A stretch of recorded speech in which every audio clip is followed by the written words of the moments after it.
Hallelujah, യേശുവേ നന്ദി, യേശുവേ സ്തുതി. പ്രിയപ്പെട്ട ദൈവമക്കളെ, അഭിഷേകാഗ്നി ദൈവവചന ശുശ്രൂഷയിലേക്ക് നാം പ്രവേശിക്കുകയാണ്. ഇന്ന് എഴുന്നേറ്റ് നിന്ന് നന്നായിട്ട് ഒരു കീർത്തനം ആലപിച്ച് കർത്താവിനെ നമുക്ക് ആരാധിച്ചുകൊണ്ട് തുടങ്ങാം. കുട്ടികളും മുതിർന്നവരും എല്ലാവരും എഴുന്നേറ്റ് നിൽക്കുക, കൈയടിച്ച് സന്തോഷിച്ച് തുള്ളിച്ചാടി ആരാധിക്കും. കർത്താവിലെന്നും എന്റെ ആശ്രയം, യേശുവേ കർത്തൃസേവയൊന്നാണ് ജീവിതം. കർത്താവിലെന്നും എന്റെ ആശ്രയം, കർത്തൃസേവയൊന്നാണ് ജീവിതം. കഷ്ടമോ നഷ്ടമോ എന്തു വന്നിടിലും കർത്താവിൻ പാദം ചേർന്നു പോകും ഞാൻ. കഷ്ടമോ നഷ്ടമോ എന്തു വന്നിടിലും കർത്താവിൻ പാദം ചേർന്നു പോകും ഞാൻ. പാടി ഞാൻ ആനന്ദത്തോടെ കീർത്തനം ചെയ്തെന്നു പാട്ടുമേശുവേ. ആർത്തുപാടി ഞാൻ ആനന്ദത്തോടെ കീർത്തനം ചെയ്തെന്നു പാട്ടുമേശുവേ. ഇത്ര നല്ല രക്ഷകൻ വേറെയില്ലൊഴി, ഹല്ലേലൂയ പാടും ഞാൻ. ഇത്ര നല്ല രക്ഷകൻ വേറെയില്ലൊഴി, ഹല്ലേലൂയ പാടും ഞാൻ. ഹല്ലേലൂയ. സന്തോഷത്തോടെ ഇടത്തോട്ടും വലത്തോട്ടും നനങ്ങി കുടുംബങ്ങൾ ഒന്നിച്ച്, സമൂഹം ഒന്നിച്ച് ദൈവത്തെ ആരാധിക്കുക. എൻ്റെ യേശു, എൻ്റെ കർത്താവ്, അവനെന്നും എനിക്ക് നല്ലവനാണ്.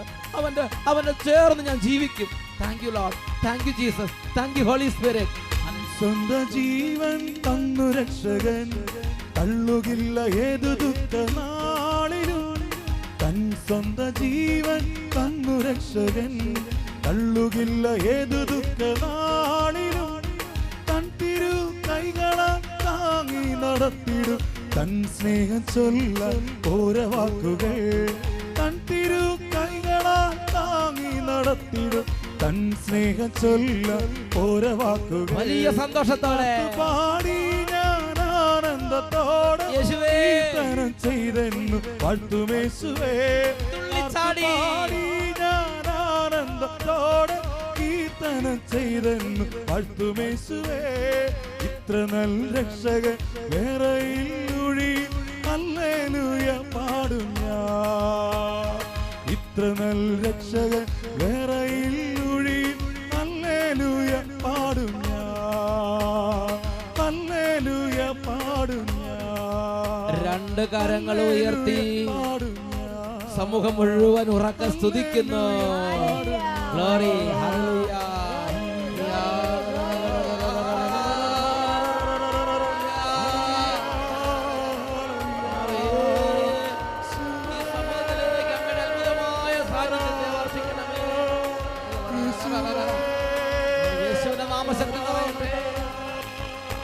യേശുവിന്റെ അതിശയ ശക്തിയാൽ രോഗികൾ ഇപ്പോൾ സൗഖ്യം പ്രാപിച്ചു.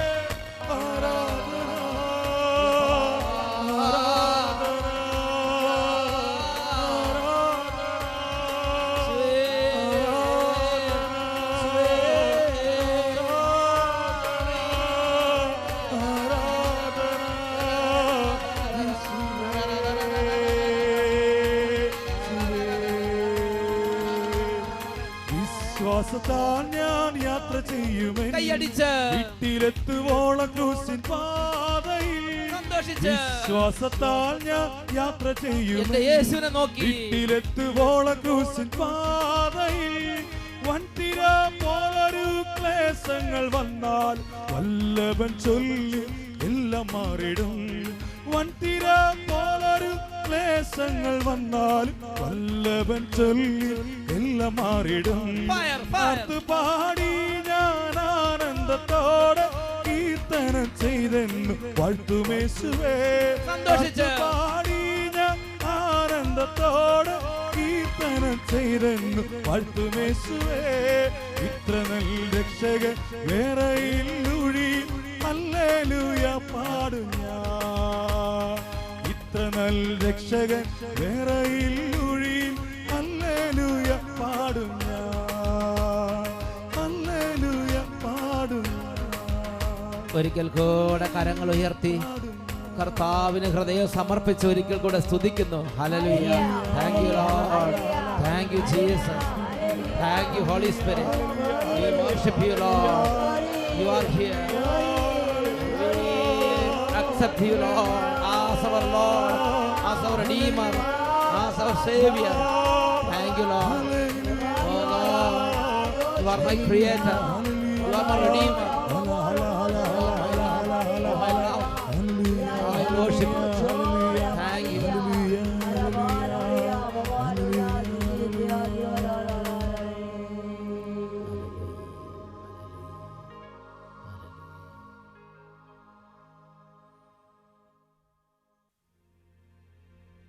പരിശുദ്ധാത്മാവേ, ഞങ്ങൾ അങ്ങയെ ആരാധിക്കുന്നു.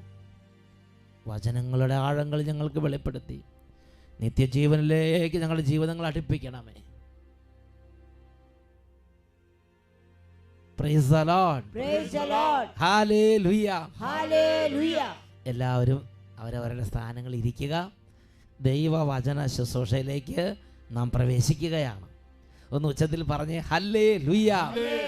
എല്ലാ കുട്ടികളും ഒന്നും കൂടെ, all children please with a little more voice, louder please. Hallelujah. Hallelujah. Fire. Praise the Lord. Praise the Lord. പ്രിയപ്പെട്ട സഹോദരങ്ങളെ, ഇന്ന് നാം ചിന്തിക്കുന്നത് നിന്റെ കിരീടം കാത്തു സൂക്ഷിക്കുക. Keep safe your crown. വെളിപാടിൻ്റെ പുസ്തകം 3-ാം അധ്യായം 11-ാം തിരുലിഖിതം. ഞാൻ ഇതാ വേഗം വരുന്നു, ആരും നിന്റെ കിരീടം കവർന്നെടുക്കാതിരിക്കാൻ നിനക്കുള്ളത് കാത്തു സൂക്ഷിക്കുക. Book of Revelation chapter 3 verse 11. I am coming soon. Hold fast to what you have, so that no one may seize your crown. So that no one may seize your crown. പ്രിയപ്പെട്ട ദൈവമക്കളെ, ദൈവത്തിൻ്റെ വചനത്തിലൂടെ ദൈവത്തിൻ്റെ ആത്മാവ് നമുക്ക് വെളിപ്പെടുത്തി തരുന്നതും നമ്മളോട് ആവശ്യപ്പെടുന്നതുമായ ഒരു കാര്യമുണ്ട്. എനിക്കും നിങ്ങൾക്കും സ്വർഗത്തിൽ നൽകപ്പെട്ടിരിക്കുന്ന കൃപകൾ, എനിക്കും നിങ്ങൾക്കും ഉള്ള ദൈവിക നന്മകൾ പൂർവ്വപിതാവായ ജോസഫിന് അവൻ്റെ അപ്പൻ അവന് നൽകിയ മനോഹരമായ പുറങ്കുപ്പായം പോലെ സ്വർഗസ്ഥനായ എൻ്റെ ദൈവം എനിക്ക് നിങ്ങൾക്ക് നൽകിയിരിക്കുന്ന ഓരോ പുറങ്കുപ്പായങ്ങൾ, വിശുദ്ധിയുടെ വസ്ത്രങ്ങൾ, വിശ്വാസത്തിൻ്റെ അഭിഷേകങ്ങൾ, ഓരോ കിരീടങ്ങൾ, ഓരോ ദൈവിക നന്മകൾ, ഇത് കവർന്നെടുക്കാൻ ഒരു ശത്രു, ദുഷ്ടനായ പിശാച് എനിക്കും നിങ്ങൾക്കും എതിരെ കൗശലപൂർവ്വം പ്രവർത്തിക്കുന്നുണ്ട് എന്ന് ദൈവവചനം നമുക്ക് മുന്നറിയിപ്പ് തരികയാണ്. അതുകൊണ്ട് ദൈവവചനം പറയുകയാണ്, നിനക്കുള്ളത് നീ കാത്തു സൂക്ഷിക്കണം. ചിലപ്പോൾ ഒരു കൊന്ത ചെല്ലാനുള്ളൊരു കൃപയായിരിക്കും, അത് നീ കാത്തു സൂക്ഷിക്കണം. ചിലപ്പോൾ അഭിഷേകാഗ്നി വചനം കേൾക്കാൻ വേണ്ടിയുള്ള ഒരു അഭിഷേകമായിരിക്കും, അത് നീ കാത്തു സൂക്ഷിക്കണം. നീ നഷ്ടപ്പെടുത്തരുത്. നിനക്കുള്ള ദൈവിക നന്മകൾ നീ നഷ്ടപ്പെടുത്തരുത്. ഒരുപക്ഷെ ഞായറാഴ്ച പള്ളിയിൽ പോകാനുള്ളൊരു കൃപയായിരിക്കും, അത് ദൈവം തന്ന വലിയൊരു ഗിഫ്റ്റാണ്, അത് നഷ്ടപ്പെടുത്തരുത്. അത് കവർന്നെടുക്കാൻ വേണ്ടി നിനക്ക് ചുറ്റിനും കൗശലമൊരുക്കി പ്രവർത്തിക്കുന്ന ഒരു ശത്രു, ദുഷ്ടനായ സാത്താൻ ഉണ്ട് എന്ന് ദൈവവചനം നമുക്ക് മുന്നറിയിപ്പ് നൽകുകയാണ്. ഒന്ന് ഉച്ചത്തിൽ പറഞ്ഞേ ഹല്ലേലൂയ, ഹല്ലേലൂയ, ഹല്ലേലൂയ. ഹല്ലേലൂയ. പ്രിയപ്പെട്ട സഹോദരങ്ങളെ, ഒരു കൊച്ചു പൈതലിനെ ഞാൻ ഈ ദിവസങ്ങളിൽ പരിചയപ്പെട്ടു.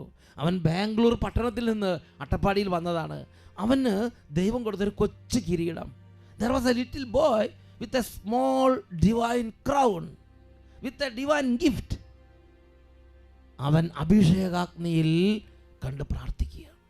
എൻ്റെ പേര് മാർട്ടിൻ, ഞാൻ ബാംഗ്ലൂരിൽ നിന്ന് വരുന്നത്. ബാംഗ്ലൂരിൽ നിന്ന് മാർട്ടിൻ ചേട്ടന് കൊടുക്കുക. എൻ്റെ മോൻ്റെ ഈ കൈയുടെ ഇവിടെ ആയിട്ട് ഒരു അരിമ്പാറുണ്ടായിരുന്നു. അപ്പോൾ അത് ഡോക്ടറെ കാണിച്ചു മരുന്ന് കഴിക്കുമ്പോൾ അത് വലുതായി വരുമായിരുന്നു. അപ്പം ഇവൻ അഭിഷേകാഗ്നി കാണും എന്നും. അവിടെ 8:30 സൺഡേ അഭിഷേകാഗ്നിയുടെ ചാനലിൽ കാണും. അത് കണ്ടുകൊണ്ടിരിക്കുമ്പോൾ ഇവൻ TV-യുടെ അടുത്ത് പോയിട്ട് ഈ കൈ ഇങ്ങനെ മുട്ടിച്ച് വെച്ചിട്ട് പറയും, നാളെ ഇത് ഉണ്ടാവാൻ പാടില്ലിട്ട് കർത്താവേ, നാളെ ഇത് മാറ്റണം. എൻ്റെ കയ്യിൽ ഇത് ഭയങ്കര എനിക്ക് ഡിസ്റ്റർബൻസ് ആണ്, അപ്പോൾ എനിക്ക് നാളെ ഇത് ഉണ്ടാവാൻ പാടില്ല, ഇത് എടുത്ത് മാറ്റണം എന്ന് പറയും അവൻ എപ്പോഴും. ഷാലോം ചാനലിൽ അഭിഷേകം നടക്കുമ്പോൾ ഇവന് ഭയങ്കര വിശ്വാസം ഈശോ ഇവൻ്റെ ഹൃദയത്തിലേക്ക് അങ്ങോട്ട് നിറച്ചു. അപ്പോൾ ഇവൻ ഈശോയുടെ അടുത്ത് ഇതിങ്ങനെ കണ്ടോ, ഈ കൈമുട്ടിൻ്റെ ഈ ഭാഗത്തല്ലേ അവിടെ, ഈ ഭാഗത്ത് ഇവിടുത്തെ ഇത് നോക്കി ഈശോയെ വലിയൊരു അരിമ്പാറ, ഇതെനിക്ക് എടുത്താൽ പൊങ്ങാത്ത ഇതാണ്, ഇത് മാറ്റി തരണമെന്ന് പറഞ്ഞ് ഇവനിങ്ങനെ ആ ടി വിയിൽ മുട്ടിച്ച് നാളെ രാവിലെ അത് കാണരുതെന്ന് പറഞ്ഞ് വിശ്വസിച്ച് അങ്ങോട്ട് പ്രാർത്ഥിക്കും. അപ്പോൾ ഓരോ ഡോക്ടറെ അടുത്ത് പോകുമ്പോഴും ഇങ്ങനെ പ്രാർത്ഥനയുണ്ട്, ഡോക്ടറെ അടുത്ത് പോവുകയും ചെയ്യും. അതായത് ഞായറാഴ്ച രാത്രി പ്രാർത്ഥിക്കും, തിങ്കളാഴ്ച രാവിലെ കാണരുതെന്ന് പറഞ്ഞ് പ്രാർത്ഥിക്കും, എന്നിട്ട് തിങ്കളാഴ്ച രാവിലെ എഴുന്നേറ്റ് നോക്കും, വീണ്ടും അരിമ്പാറ അവിടെ ഇരിക്കും. പക്ഷെ അവനെ നിർത്തില്ല, പിറ്റേ ഞായറാഴ്ച പിന്നെ ഇത് തന്നെ പറയും, പിറ്റേ ഞായറാഴ്ച വീണ്ടും പറയും കർത്താവ് നാളെ രാവിലെ അത് കാണരുത് കേട്ടോ എന്ന് പറഞ്ഞ് വീണ്ടും പ്രാർത്ഥിക്കും. പിറ്റേ ഞായറാഴ്ച തിങ്കളാഴ്ച വീണ്ടും അത് കാണും. പിന്നെ അങ്ങനെ കുറേ നാള് പ്രാർത്ഥിക്കും. പിന്നെ പക്ഷേ ഇവൻ വിടുന്നില്ല, ഇവൻ്റെ ഒരു സാധനമാണ് അള്ളി പിടിച്ച് നിൽക്കണ, വിടില്ല. പിന്നെ പ്രാർത്ഥിച്ച് പിന്നെ ഈ നഖത്തിന്റെ അവിടെ ഒരെണ്ണം വരാൻ തുടങ്ങി, അപ്പൊ ഈ പ്രാർത്ഥിച്ചപ്പോ എന്തായി, നഖത്തിന്റെ ഇവിടെ വലുതായി വരുന്നത്, രണ്ടാമത് ഒരെണ്ണം കൂടെ ഉണ്ടായി. അപ്പൊ അഡോറേഷന്റെ സമയത്ത് അച്ഛൻ തുള്ളി ചാടി പ്രാർത്ഥിക്കാൻ പറയുമ്പോ ഇവൻ അവിടെ നിന്ന് ചാടി വീട്ടില് ചാടി പ്രാർത്ഥിക്കുമായിരുന്നു. പിന്നെ അഡോറേഷൻ കഴിഞ്ഞാൽ അങ്ങനെ അവൻ അവിടെ കമന്ന് വീണ് കിടക്കും. അങ്ങനെ പ്രാർത്ഥിച്ച് ഒരു ദിവസം രാവിലെ മൺഡേ എനിക്ക് നോക്കുമ്പോ പാട് പോലും ഇല്ല ഈ കൈമല്, രണ്ട് കൈയിലും ഇല്ല, ഈ രണ്ടെണ്ണം മാറിപ്പോയി. ഡോക്ടർമാർക്ക് വരെ കണ്ടുപിടിക്കാൻ പറ്റില്ല അത് എവിടെ വന്നെന്ന്, അതുപോലെ മാറിപ്പോയി. ആ അരിമ്പാറ എവിടെ വന്നതെന്നുള്ള അടയാളം പോലും ഇല്ലാതെ ഒരു ദിവസം ഞായറാഴ്ച പ്രാർത്ഥിച്ചു അല്ലേ, ഞായറാഴ്ച രാത്രി പ്രാർത്ഥിച്ചു, പിറ്റേ ദിവസം നോക്കുമ്പോ ഒരു അടയാളം പോലും ഇല്ലാതെ ഇവൻ എങ്ങനെ പ്രാർത്ഥിച്ചു അതേപോലെ ഈശോ അത്ഭുതങ്ങൾ ചെയ്തു. ആ അരിമ്പാറയുടെ ഹാർഡ്നെസ് പോലും ഇല്ല, സോഫ്റ്റ് ആയിട്ട് ഇരിക്കുന്നു എപ്പോഴും കൈ, അത്രയും. ഈവൻ തന്നെ വിളിച്ച് പറയുന്ന റിലേറ്റീവ്സിനൊക്കെ ആ സമയമാകുമ്പോൾ അഭിഷേകാഗ്നി കാണാനായിട്ട് സൺഡേ. അപ്പോൾ നോക്കി, ഞാൻ ആ കുട്ടിയുടെ ആ ഹൃദയത്തിൻ്റെ ബലമാണ് ഓർക്കണത്. അതായത് ഒരു ഞായറാഴ്ച പ്രാർത്ഥിച്ച് നാളെ രാവിലെ കാണരുത് കേട്ടോ എന്ന് പറഞ്ഞ് പ്രാർത്ഥിക്കും, തിങ്കളാഴ്ച വീണ്ടും കാണും. അങ്ങനെ പല ഞായറാഴ്ച പ്രാർത്ഥിച്ചു, പക്ഷേ ഒരു റിസൾട്ടും ഇല്ല. ഇങ്ങനെ വീണ്ടും അരിമ്പാറ അവിടെ ഇരിക്കണം. പിന്നെ കുറച്ച് കഴിയുമ്പോൾ കൈയുടെ ഈ വിരലിൻ്റെ ഇടയിൽ വരാൻ തുടങ്ങി അല്ലേ, അതേ കൈയിൽ തന്നെ വിരലിൻ്റെ ഇടയിൽ വരാൻ തുടങ്ങി അല്ലേ. എന്നിട്ട് അപ്പോൾ എന്ത് ചെയ്യും, വിശ്വാസം കുറയേണ്ടതാണ്, പക്ഷെ അവന് വിശ്വാസം കൂടി. എന്നിട്ട് അവൻ ഒരു ഞായറാഴ്ച കരഞ്ഞുകൊണ്ട് ടി വിയുടെ മുമ്പിൽ ഇങ്ങനെ വിളിച്ചിട്ട് പറഞ്ഞു, കർത്താവെ നാളെ നേരം വെളുക്കുമ്പോൾ കാണരുതെന്ന് സ്ഥിരം പറയണ പ്രാർത്ഥന വീണ്ടും ഈശോയോട് പറഞ്ഞു. പിറ്റേ ദിവസം നേരം വെളുത്ത് തിങ്കളാഴ്ച വന്ന് നോക്കുമ്പം ഇവൻ എന്ത് പ്രാർത്ഥിച്ചു അതേപോലെ ഒരു എവിടെ ആയിരുന്നു അന്ന് അറിയാനുള്ള അടയാളം പോലും ഇല്ലാതെ പരിപൂർണ ഹീലിംഗ് കൊടുത്ത് കർത്താവ് അനുഗ്രഹിച്ചു. ആ ഒരു ദൈവ പൈതലിന് ദൈവം ഒരു ചെറിയ വിശ്വാസം കൊടുത്തു, ഒരു ചെറിയ ദൈവാനുഭവം കൊടുത്തു, ഒരു ചെറിയ ഹൃദയത്തുറവി കൊടുത്തു ആത്മീയ കാര്യങ്ങളോട്. ആ കുട്ടി അത് നഷ്ടപ്പെടുത്താതെ കാത്തു സൂക്ഷിച്ചു, അവനുള്ളത് നഷ്ടപ്പെടുത്താതെ കാത്തു സൂക്ഷിച്ചു. അവൻ ഒരാഴ്ച പ്രാർത്ഥിച്ച് നടന്നില്ല, 10 ആഴ്ച പ്രാർത്ഥിച്ച് നടന്നില്ല, ഒരു വർഷം പ്രാർത്ഥിച്ച് നടന്നില്ല. അതൊന്നും അവൻ്റെ ഹൃദയത്തിൽ ദൈവം കൊടുത്ത് നഷ്ടപ്പെടുത്താൻ ഇടവരുത്തിയില്ല. അവൻ പറഞ്ഞു ദൈവമുണ്ട്, ദൈവം ഇത് കേൾക്കും, ദൈവം ഇത് കാണുന്നുണ്ട്. അവൻ്റെ ഹൃദയത്തിൽ അവൻ പ്രതീക്ഷ കൂട്ടി, അവൻ്റെ ഹൃദയത്തിൽ അവൻ പ്രത്യാശ വർദ്ധിപ്പിച്ചു, അവൻ്റെ ഹൃദയത്തിൽ ആശ്രയം കൂട്ടി, അവൻ്റെ ഹൃദയത്തിൽ സ്നേഹം കൂട്ടി. ഉള്ളതിനെ നഷ്ടപ്പെടുത്താതെ കാത്തു സൂക്ഷിച്ച ഒരു കുഞ്ഞു പൈതലിൻ്റെ അനുഭവമാണ് നമ്മളിപ്പോൾ കണ്ടത്. ഒരു നാൾ ദൈവം അവൻ്റെ വിശ്വാസം കണ്ട് ഇടപെട്ടു. പ്രിയപ്പെട്ട മക്കളെ, ഒരുപാട് പേര് ചിലപ്പോൾ എന്നോട് പറഞ്ഞു കേട്ടിട്ടുണ്ട്, സന്ധ്യാപ്രാർത്ഥന നിർത്തി, കാരണം സ്ഥിരം ചെല്ലി ഒരു അനുഭവമില്ല. നന്മ നിറഞ്ഞ മറിയുമേ കൊന്ത നിർത്തി, സ്ഥിരം നന്മ നിറഞ്ഞ മറിയുമേ എന്ന് ചൊല്ലി ഒരു അനുഭവമില്ല. അപ്പോൾ പിശാച് വരും, എന്നിങ്ങനെ സ്ഥിരം ഇങ്ങനെ കുറേ ചൊല്ലിക്കൂട്ടിയിട്ട് എന്താ കാര്യം? ഒരൊറ്റ തവണയാണെങ്കിൽ മനസ്സ് ഉറപ്പിച്ച് ദൈവത്തെ ഓർത്ത് ഒരു തവണ ചെല്ലാൻ പറ്റും, അത് മതി. ദൈവമേ എന്നൊന്ന് വിളിച്ചാൽ മാത്രം മതി. നമുക്ക് ദൈവം തന്ന സന്ധ്യാപ്രാർത്ഥന, നമുക്ക് ദൈവം തന്ന ഞായറാഴ്ചയുള്ള കുർബാന, പള്ളിയിലുള്ള ബലിയർപ്പണങ്ങൾ, നമുക്ക് കുടുംബത്തിൽ പാരമ്പര്യമായി തന്ന ദൈവികമായ പ്രാർത്ഥനാ രീതികൾ, കുരിശിൻ്റെ വഴി പ്രാർത്ഥന, ഇങ്ങനെയുള്ളത് അനുഭവമില്ല, നമുക്കൊരു അനുഭവം കിട്ടുന്നില്ല, പ്രാർത്ഥിച്ചിട്ട് ദൈവത്തെ കാണുന്നില്ല എന്നുള്ള ഒരു പ്രത്യേക ഒരു കൗശലം സാത്താൻ പ്രയോഗിച്ച് നമ്മളിൽ നിന്നും അത് കവർന്നെടുത്തുകൊണ്ട് പോകും എന്ന് ഞാനും നിങ്ങൾ തിരിച്ചറിയണം. ഉച്ചത്തിൽ പറഞ്ഞേ ഹല്ലേലൂയ. പ്രിയപ്പെട്ട സഹോദരങ്ങളെ, ഒരു ധ്യാനം കൂടാൻ പോകാൻ ആഗ്രഹം തോന്നുന്നത് ദൈവം ഒരു ഗിഫ്റ്റ് തന്നതാണ്. പള്ളിയിൽ കുർബാനയ്ക്ക് പോകാൻ തോന്നുന്നത് ദൈവം ഒരു ഗിഫ്റ്റ് തന്നതാണ്. കുമ്പസാരിക്കാൻ തോന്നുന്നത് ദൈവത്തിൻ്റെ ഒരു അനുഗ്രഹമാണ്. അല്ലെങ്കിൽ ധ്യാനത്തിൽ അഭിഷേകാഗ്നി ഷാലോം ചാനൽ തുറന്ന് അത് കേൾക്കണം എന്ന് തോന്നുന്നത് ഒരു ദൈവീക വരം നമ്മുടെ ഉള്ളിലേക്ക് ദൈവം തന്നതുകൊണ്ടാണ് അങ്ങനെ തോന്നുന്നത്. അപ്പം തന്നെ അതിനെതിരെ അരൂപി പ്രവർത്തിക്കുന്നത് ഞാൻ നിങ്ങൾ മനസ്സിലാക്കണം. ഇത് തന്നെ കണ്ടുകൊണ്ടിരുന്നത് എന്താ കാര്യം? നിങ്ങൾക്ക് വേറെ ചാനലും കാണണ്ടേ? എന്നും പള്ളിയിൽ പോയിട്ട് എന്താ കാര്യം? മാസത്തിൽ ഒന്നൊക്കെ പിക്നിക്കിന് പോയിക്കൂടെ? എന്നും ഇങ്ങനെ സന്ധ്യ പറയുന്ന കാര്യം? ഇത് നല്ല പ്രോഗ്രാമുണ്ട്, ഇന്ന് ആ പ്രോഗ്രാം കണ്ടിട്ട് പ്രാർത്ഥിച്ചാൽ പോരെ? ഇങ്ങനെ ഓരോ കൗശലങ്ങൾ പ്രയോഗിച്ച് പ്രിയപ്പെട്ട ദൈവമക്കളെ, നമുക്ക് ദൈവം തന്ന നല്ല നല്ല ദൈവിക ദാനങ്ങൾ സാത്താൻ കവർന്നെടുക്കും. അതുകൊണ്ട് വെളിപാടിൻ്റെ പുസ്തകം 3-ാം അധ്യായം 11-ാം വാക്യത്തിൽ ദൈവവചനത്തിലൂടെ ദൈവത്തിൻ്റെ ആത്മാവ് നമ്മളെ പഠിപ്പിക്കുകയാണ്, I am coming soon, hold fast what you have so that no one may seize your crown. നിനക്കുള്ളത് നീ കാത്തു സൂക്ഷിക്കുക, നിനക്കുള്ള കിരീടം കവർന്നെടുക്കാൻ നീ ആരെയും അനുവദിക്കരുത്. കൊരിന്ത്യർ എഴുതിയ 2-ാം ലേഖനം 2-ാം അധ്യായം 11-ാം തിരുലിഖിതം, അവിടെ നമ്മൾ വായിക്കുന്നത് ഇങ്ങനെയാണ്, ഇത് സാത്താൻ നമ്മെ കബളിപ്പിക്കാതിരിക്കേണ്ടതിനാണ്, അവൻ്റെ തന്ത്രങ്ങളെപ്പറ്റി നിങ്ങൾ അജ്ഞരല്ലല്ലോ. 2 Corinthians chapter 2 verse 11. And we do this so that we may not be outwitted by Satan, for we are not ignorant of his designs. We are not ignorant of his plans. സാത്താന് നമ്മെക്കുറിച്ചൊരു പ്ലാനുണ്ട്. സാത്താൻ നമ്മളെക്കുറിച്ച് കുരുക്കുകൾ ഒരുക്കുന്നുണ്ട്. അതിൻ്റെ പ്രധാനപ്പെട്ടൊരു മേഖല നമ്മുടെ ജീവിതത്തിലേക്ക് ദൈവാനുഗ്രഹം വരുന്ന എല്ലാ ദൈവീക കാര്യങ്ങളും നമ്മുടെ ഹൃദയത്തിൽ നിന്നും പറിച്ച് കളയണം. നമ്മുടെ ജീവിതത്തിൽ നിന്നും അത് തുടച്ചു മാറ്റണം. ദൈവം ഇല്ലാത്തവരായി എന്നെ നിങ്ങളെ മാറ്റണം. പ്രാർത്ഥന ഇല്ലാത്തവരായി എന്നെ നിങ്ങളെ മാറ്റണം. വചനം ഇല്ലാത്തവരായി എന്നെ നിങ്ങൾ മാറ്റണം. ധ്യാനിക്കാൻ പോകാത്തവരായി എന്നെ നിങ്ങളെ മാറ്റണം. ഇതിനുവേണ്ടി ഒരുപാട് ചിന്തകൾ നമ്മുടെ ഹൃദയത്തിലേക്ക് വിതയ്ക്കും. ഷൈനി എന്ന് പറഞ്ഞൊരു സഹോദരി കൊല്ലത്തുനിന്ന് വന്നപ്പോൾ ഒരു അനുഭവം പറഞ്ഞ് ഓർമ്മിക്കുകയാണ്. കുറേ മാസങ്ങൾ 5-6 മാസം ആ സഹോദരി വന്നു. അപ്പോൾ ഒരു അനുഭവം കിട്ടുന്നില്ല. നിരാശ കൊടുത്തു പിശാച്. എന്നിട്ട് പറഞ്ഞു, എന്തിനാ ഇങ്ങനെ പോണേ, എന്തിനാ ഇങ്ങനെ പ്രാർത്ഥിക്കണേ, എൻ്റെ പ്രാർത്ഥന ദൈവം കേൾക്കണില്ലല്ലോ. എൻ്റെ പേര് ഷൈനി, ഞാൻ കൊല്ലത്തു നിന്നാണ് വരുന്നത്. അഭിഷേകാഗ്നിയുടെ പരിപാടി എല്ലാ ഞായറാഴ്ചയും 8:30 മണിക്ക് ഞാൻ TV യിൽ കാണുമായിരുന്നു. കോവിൽത്തോട്ടത്ത് അച്ഛൻ്റെ ധ്യാനം നടന്നപ്പോൾ 5 ദിവസം പങ്കെടുക്കാൻ എനിക്ക് സാധിച്ചു. അതിലൂടെയാണ് ഈ കുരിശിൻ്റെ അത്ഭുതത്തെക്കുറിച്ചും മാതാവിൻ്റെ ഗ്രോട്ടോയിലെ കാര്യവുമെല്ലാം അവിടെ നിന്ന് അറിയാം. മലയിലെ കുരിശിനെ കുറിച്ചും മലയിലെ മാതാവിനെ കുറിച്ചും അങ്ങനെയാണ് ഇവർ അറിഞ്ഞത് അല്ലേ? എന്ന് പറഞ്ഞോ. ഞാനും 2-3 ചേച്ചിമാരുമായിട്ടാണ് കോവിൽത്തോട്ടത്ത് ധ്യാനത്തിന് പോയത്. തിരിച്ചു വന്നപ്പോൾ ഞാൻ അന്ന് രാത്രി ചേച്ചിയെ വിളിച്ചിട്ട് പറഞ്ഞു, ചേച്ചി ആ മാതാവിനെയും ആ ഗ്രോട്ടോ കുരിശും നമുക്കൊന്ന് പോയി കാണണ്ടേ എന്ന് ചോദിച്ചു. ചേച്ചി പറഞ്ഞു, ഷൈനി എനിക്കും അത് തന്നെയാണ് തോന്നുന്നത്, നമുക്ക് അടുത്ത മാസം വണ്ടി വിടാം എന്ന് പറഞ്ഞു. അങ്ങനെ ഹെലൻ ചേച്ചി വണ്ടി ഒരുക്കുകയും ഞങ്ങൾ വരികയും ചെയ്തു. ഞാനിത് 6-ാം മാസമാണ്. ദൈവമേ, ബസ്സാണോ? അല്ല, വലിയ ബസ്, 50 പേര്. 50 പേരാ കൊള്ളുന്ന വലിയൊരു ബസ്സാണ് കൊല്ലത്ത് നിങ്ങൾ ഇട്ടിരിക്കുന്നത്. നോക്ക്, ദൈവം വിളിച്ച വഴി കണ്ടോ. എൻ്റെ ജീവിത പങ്കാളി വിദേശത്താണ്. തൊഴിൽ തടസ്സങ്ങൾ, സാമ്പത്തിക തകർച്ചകൾ, ആകപ്പാടെയുള്ള ഒരു അവസ്ഥയിലാണ് ഞാൻ ഈ മല ചവിട്ടുന്നത്. ആദ്യത്തെ മാസം വന്നു, വളരെ നിരാശയായി. ചേച്ചി എൻ്റെ അടുത്ത് പറഞ്ഞു, മല ചവിട്ടിയതല്ലേ, അനുഗ്രഹം കൊണ്ട് തന്നെ നമ്മളിവിടെ നിന്ന് പോകും. അങ്ങനെ ഇരിക്കെ മൂത്ത മകൻ B.Tech കഴിഞ്ഞു. ഏപ്രിൽ മാസം എല്ലാവരും പറഞ്ഞു 8 സപ്ലി ഉണ്ടവന്.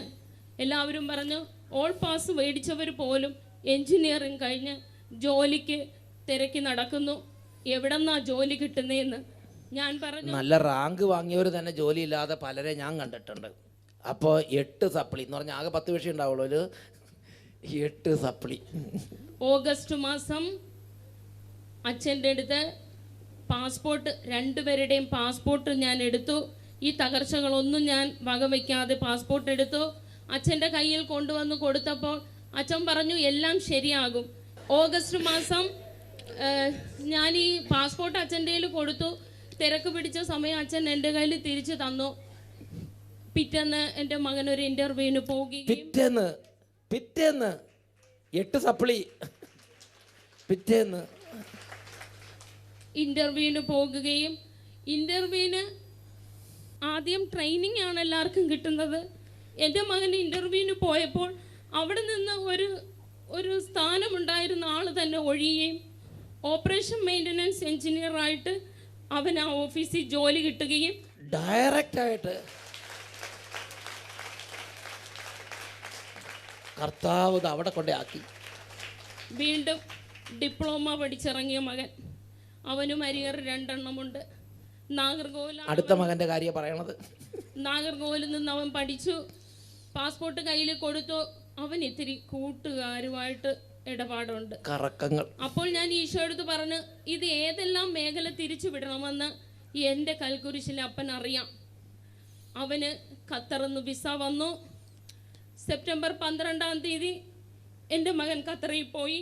രണ്ടാമത്തെ മകൻ അവൻ പഠിച്ച ജോലി തന്നെ കിട്ടി, ഖത്തറിൽ നല്ല ശമ്പളത്തോടെ. കുരിശിന്റെ തിരുനാൾ ദിവസം സെപ്റ്റംബർ 14 അവൻ ജോലിക്ക് പ്രവേശിച്ചു. യേശുവേ, നോക്ക്, മലയിൽ ഒരു കുരിശുണ്ടെന്നും ഇവിടെ വരുന്നവരെ ഞാൻ കാണുന്നുണ്ടെന്നും കുരിശിൽ മരിച്ച യേശു വെളിപ്പെടുത്തിയ ദിവസമാണത്. സാമ്പത്തികമായ ബുദ്ധിമുട്ടുകൾ വന്ന് കേബിൾ TV കട്ടാക്കേണ്ട സമയത്ത് ഞായറാഴ്ച രാത്രി 8:30 മണിക്ക് അച്ഛൻ്റെ ശുശ്രൂഷ നടക്കുമ്പോൾ എൻ്റെ TV ബ്ലാങ്ക് ആയിട്ട് കിടക്കും. ഞാൻ അതിനു മുമ്പിൽ കസേരയിട്ടിരിക്കും. ദൈവമേ, പൈസ അടയ്ക്കാനില്ലാതെ കേബിൾ കട്ടാക്കിയിട്ട് ഇന്നാലും ഈ ചേച്ചി വിശ്വാസത്തോടെ 8:30 TV ഓണാക്കി വെക്കും. ഒന്നുമില്ല, TV മാത്രം പിന്നെ നോക്കിയിരിക്കും. ഈ 6 മാസം കൊണ്ട് എനിക്ക് ഒത്തിരി അസ്വസ്ഥതകൾ ഉണ്ടായിരുന്നു. ആ ഫോൺ കോളുകളെല്ലാം എന്നിൽ നിന്ന് ഒഴിഞ്ഞു. ശരിക്കും പറഞ്ഞാൽ ഒരുപാട് അനുഗ്രഹങ്ങൾ, എന്ന് പറഞ്ഞാൽ പറയാൻ പറ്റാത്തത്ര അനുഗ്രഹങ്ങൾ കർത്താവ് അങ്ങോട്ട് കൊടുത്തു. നോക്കി ഇവർ ചേച്ചി പറഞ്ഞുകൊണ്ട് നമ്മൾ മല ചവിട്ടിയിട്ട് അനുഗ്രഹം കൊണ്ടല്ലാതെ ഇനി ഇറങ്ങിയാലെന്ന് പറഞ്ഞു. അപ്പോൾ ഈ ചേച്ചിക്ക് സങ്കടം, നമ്മൾ ഇല്ലാത്ത സമയത്ത് പൈസ ഉണ്ടാക്കി വന്നിട്ട് ഇപ്പം എന്തായി, എല്ലാം ശരിയാവും. എന്ത് ചെയ്തു? മറ്റേ ചേച്ചി പറഞ്ഞു, ഇല്ല, നമ്മൾ മല ചവിട്ടിയെങ്കിൽ ആ കുരിശിൽ നിന്ന് അനുഗ്രഹമായിട്ടേ പോകുള്ളൂ എന്ന് പറഞ്ഞു. അതേമാതിരി എല്ലാം ഈശോ അനുഗ്രഹിച്ച് നേരെയാക്കുന്നൊരു അനുഭവമാണ് പിന്നെയുണ്ട് അല്ലേ? പ്രിയപ്പെട്ട സഹോദരങ്ങളെ, നിങ്ങളൊന്ന് ചിന്തിക്കുക. ആ ഒരു കുടുംബത്തെ രക്ഷിക്കാൻ, ആ കുടുംബത്തിൻ്റെ സങ്കടമായിട്ട് ആ കുടുംബം വന്ന് ആ അച്ഛൻ പറഞ്ഞു, എല്ലാം ശരിയാവും, വേഗം പൊക്കോ, എല്ലാം ശരിയാവും, ഒരു 1/2 മിനിറ്റ്. പക്ഷേ ദൈവത്തിൻ്റെ ഒരു വചനം, ദൈവത്തിൻ്റെ ഒരു അനുഗ്രഹം ആ വൈദികൻ്റെ അധരങ്ങളിലൂടെ ആ ഭവനത്തിന് കർത്താവ് നൽകിയ അതേ ക്ഷണത്തിൽ സാത്താൻ ഉടനെ ഇടപെട്ടു. സാത്താൻ എന്താ പറയണത്? അതൊക്കെ അങ്ങനെ അച്ഛന്മാർ പറയും, അങ്ങനെ ഇതിപ്പോൾ ഇങ്ങനെ പറയുമ്പോഴേക്കും എൻ്റെ കുടുംബം നേരെയാവുമോ? അപ്പോഴേക്കും ഓരോ പരസ്യങ്ങൾ ഓർമ്മ വരിക. ഒരു വൈദികം പറയുമ്പോൾ ഈ പീഡ ഉണ്ടാവുമെന്ന് മനസ്സിലാക്കണ്ടേ? അതുകൊണ്ടാണ് ഈശോ പറഞ്ഞത്, വിതക്കാരൻ വിതച്ചു, ചിലത് വഴിയരികിൽ വീണു, സാത്താൻ വന്ന് അത് കൊത്തിപ്പിറക്കി കൊണ്ടുപോയി. മക്കളെ, ഒരു കാര്യം നിങ്ങളോട് പറയാം, നിങ്ങൾ എന്താണോ നിങ്ങൾ മുറുകെ പിടിക്കാത്തത് അതെല്ലാം സാത്താൻ കൊത്തിക്കൊണ്ടു പോകും. കൊത്തിപ്പിറക്കി കൊണ്ടുപോകുന്ന സാത്താൻ വരുമെന്ന് യേശു പഠിപ്പിച്ചിട്ടില്ലേ? വഴിയരികിൽ വീണ വിത്തിൻ്റെ കാര്യം നിങ്ങൾ ഓർമ്മിക്കണം. If you do not hold fast what you have, Satan will rob away what divine gifts you have. നിങ്ങളുടെ ഉള്ളിലുള്ള ദൈവിക നന്മകൾ സാത്താൻ വന്ന്, there is a robber, there is a thief, he will come and he will take away all divine gifts. ഉച്ചത്തിൽ പറയാ hallelujah, hallelujah, hallelujah. വിശുദ്ധ ലൂക്കായുടെ സുവിശേഷം 22-ാം അധ്യായം 31-32 വാക്യങ്ങളിൽ യേശു ശിമയോൻ പത്രോസിനോട് പറഞ്ഞു, ശിമയോൻ, ശിമയോൻ, ഇതാ സാത്താൻ നിങ്ങളെ ഗോതമ്പ് പോലെ പാറ്റാൻ ഉദ്യമിച്ചു, എന്നാൽ നിന്റെ വിശ്വാസം ക്ഷയിക്കാതിരിക്കാൻ ഞാൻ നിനക്ക് വേണ്ടി പ്രാർത്ഥിച്ചു. നീ തിരിച്ചു വന്ന് നിന്റെ സഹോദരരെ ശക്തിപ്പെടുത്തണം. Luke chapter 22 verses 31 and 32. പ്രിയപ്പെട്ട സഹോദരങ്ങളെ, നമ്മൾ എന്ത് നിലപാടാണ് ഈ കാര്യത്തിൽ എടുക്കേണ്ടത് എന്ന് ദൈവവചനം ദാനിയേൽ പുസ്തകം 3-ാം അധ്യായം 16 തൊട്ട് 18 വരെ വാക്യങ്ങൾ പറയുന്നുണ്ട്. Book of Daniel chapter 3 verses 16 to 18. ഇങ്ങനെയുള്ള തകർച്ചകളിൽ നമ്മൾ എന്ത് നിലപാടാണ് എടുക്കേണ്ടത്? ഞാൻ പ്രാർത്ഥിച്ച് പ്രാർത്ഥന കേൾക്കുന്നില്ല, ഞാൻ പള്ളി പോയിട്ട് എനിക്കൊരു അനുഗ്രഹം കിട്ടുന്നില്ല, ഞാൻ പ്രാർത്ഥിക്കും എൻ്റെ ദൈവത്തിന് ഇഷ്ടമല്ലാത്തതുകൊണ്ട് എൻ്റെ പ്രാർത്ഥന കേൾക്കുന്നില്ല. ഇങ്ങനത്തെ ഒരുപാട് ദുരുപദേശങ്ങൾ സാത്താൻ തരുമ്പോൾ, ഞാൻ പ്രാർത്ഥിച്ചിട്ടും ഞാൻ വിളിച്ചിട്ടും ദൈവം എന്നെ ശ്രദ്ധിക്കുന്നില്ല, അതുകൊണ്ട് ഇനി പ്രാർത്ഥിക്കണ്ടെന്നുള്ളൊരു പീഡ എന്നെ നിങ്ങളും ഗ്രസിക്കുമ്പോൾ നമ്മൾ വായിക്കേണ്ട ഒരു വചനഭാഗമാണ് book of Daniel chapter 3 verses 16 to 18. അവിടെ 3 ബാലന്മാർ നെബൂഖദ്നേസർ രാജാവിനോട് പറയുകയാണ്, അല്ലയോ നെബൂഖദ്നേസർ രാജാവേ, ഞങ്ങളുടെ ദൈവം ഞങ്ങളുടെ പ്രാർത്ഥന കേട്ട് ഞങ്ങളെ ഈ അഗ്നികുണ്ഡത്തിന് രക്ഷിച്ചില്ലെങ്കിൽ പോലും നീ പറയുന്ന ദേവന്മാരെ ഞങ്ങൾ ആരാധിക്കുകയില്ല എന്ന് ആ ദേവദാസന്മാർ വെളിപ്പെടുത്തുകയാണ്. Book of Daniel chapter 3 verses 16 to 18. Shadrach, Meshach and Abednego answered the king, O Nebuchadnezzar, we have no need to present a defense to you in this matter. If our God whom we serve is able to deliver us from the furnace of the blazing fire and out of your hand, O king, let him deliver us. But if not, be it known to you, O king, that we will not serve your gods and we will not worship the golden statue that you have set up. ഞങ്ങൾ ഞങ്ങളുടെ ജീവിക്കുന്ന ദൈവത്തെ ആരാധിക്കുമെന്നും ഈ ദൈവത്തെ ഉപേക്ഷിക്കില്ലെന്നും ആ 3 ബാലന്മാർ ആ മരണത്തിന് മുമ്പിൽ നിന്ന് പ്രഖ്യാപിക്കുന്നതാണ് ഈ ദൈവവചന ഭാഗങ്ങളിൽ കാണുന്നത്. പ്രിയപ്പെട്ട ദൈവമക്കളെ, ഈ നിമിഷങ്ങളിൽ നമുക്ക് എഴുന്നേറ്റ് നിന്ന് പരിശുദ്ധ കുർബാനയുടെ ആരാധന എഴുന്നള്ളിച്ച് വെച്ച് ജീവിക്കുന്ന ദൈവത്തിൻ്റെ ആത്മാവിൻ്റെ ഒരു അഭിഷേകത്തിന് വേണ്ടി നമുക്ക് പ്രാർത്ഥിക്കാം. കർത്താവിൻ്റെ സന്നിധിയിൽ ഒരിക്കലും പുറകോട്ട് പോകാതെ ദൈവം തന്നത് വർദ്ധിപ്പിച്ച് 5 താലന്ത് കിട്ടിയത് 10 താലന്താക്കി യജമാനൻ്റെ സന്തോഷത്തിലേക്ക് പ്രവേശിച്ച ആ നല്ല ഭൃത്യരെ പോലെ ആത്മീയ കാര്യങ്ങളിൽ വർദ്ധിപ്പിച്ച് പോകുന്ന ഒരു ജീവിതത്തിന് വേണ്ടി പരിശുദ്ധാത്മാവിൻ്റെ സഹായം ഇപ്പോൾ നമുക്ക് വിളിച്ച് പ്രാർത്ഥിക്കാം.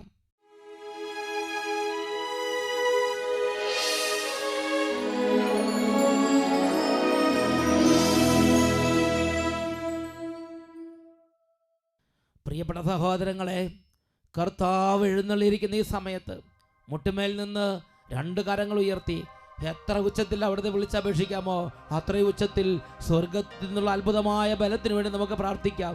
കരങ്ങൾ ഉയർത്തി ഉച്ചത്തിൽ വിളിക്കുന്നു, ഹല്ലേലൂയ ഹല്ലേലൂയ ഹല്ലേലൂയ, യേശുവേ യേശുവേ യേശുവേ.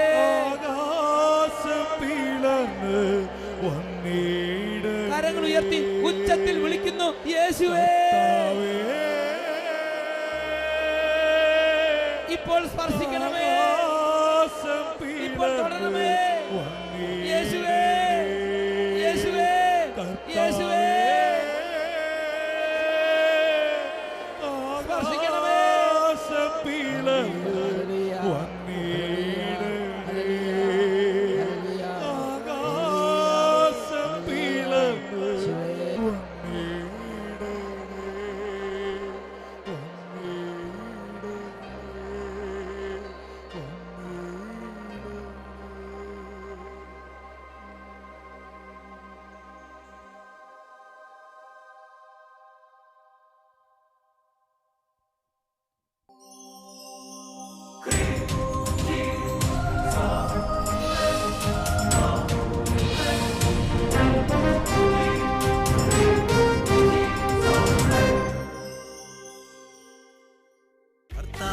കരബലം പൂർണ്ണമായി വെളിപ്പെടും അത്ഭുതങ്ങൾ സംഭവിക്കട്ടെ.